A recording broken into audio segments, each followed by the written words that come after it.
มาสบายดีน้องสาว PCP รับทุกคนเนาะสบายดีน้องผู้ที่มีใจมากครับเกี่ยวกับ PCP เนาะมือนี้ว่างญาติเวลามาเทสตัวจริงปืนให้ลูกค้าอยู่ทางสวรรณเขตนะขอบใจลูกค้าทุกคนเนาะที่เสือมันทานเฮาเนาะตัวนี้เป็นดากอนชุดเก่าเนาะปีล่าสุดเนาะเป็นสีดำตัดแดงเนาะ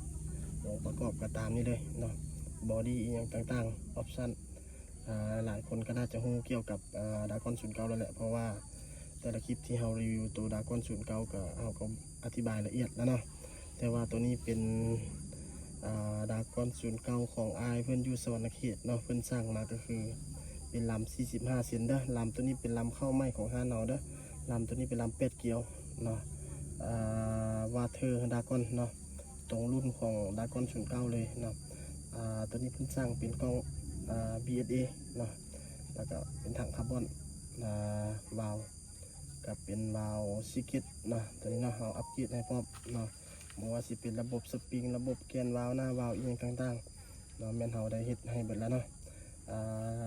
มาเทสเนาะพอดีเห็นนกก็เลยว่ายิงเลยเนาะยิงไปพอดีได้2 แต้มเนาะพอดี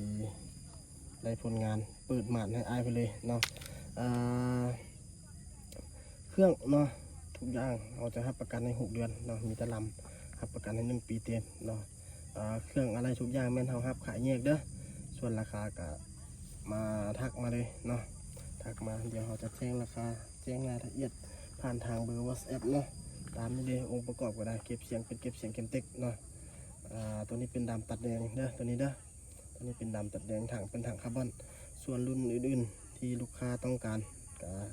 สามารถสั่งมาได้เนาะเพราะว่าเราประกอบตามลูกค้าสั่งลูกค้ามักแบบใดเพราะว่าสิเป็นดากอน09บอทักทิคอหรือว่า M3 เทอร์มินาโตแล้วก็ฟักตอท็อป A เนาะบอกว่าสิเป็นK2 แล้วก็ MC เนาะคือว่าเครื่องเรามีครบตอนนี้เนาะส่วนไอ้น้องสิมักถังคาร์บอนบอกมักกล้องแบบใดมักลำแบบใดสั้นยาวแบบใดก็สั่งมาเลยเนาะออกแบบเองเนาะเดี๋ยวจะจัดให้ตามลูกค้าสั่งมาเลยเนาะหลังจากที่เราประกอบแล้วเนาะเราก็โทรหาลูกค้า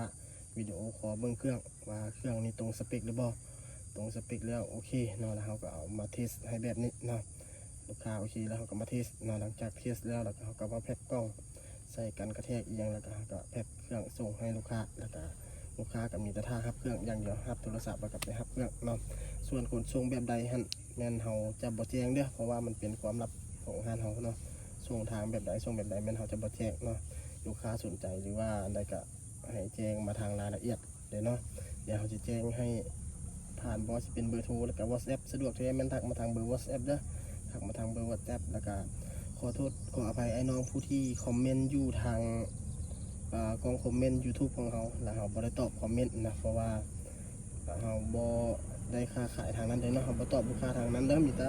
กดหัวใจให้แล้วก็ตอบขอความขอบใจไอ้น้องทุกคนมาติดตามเนาะฝากติดตามแล้วก็กด YouTube ช่องเราเพื่อจะได้เห็นคลิปต่อๆไป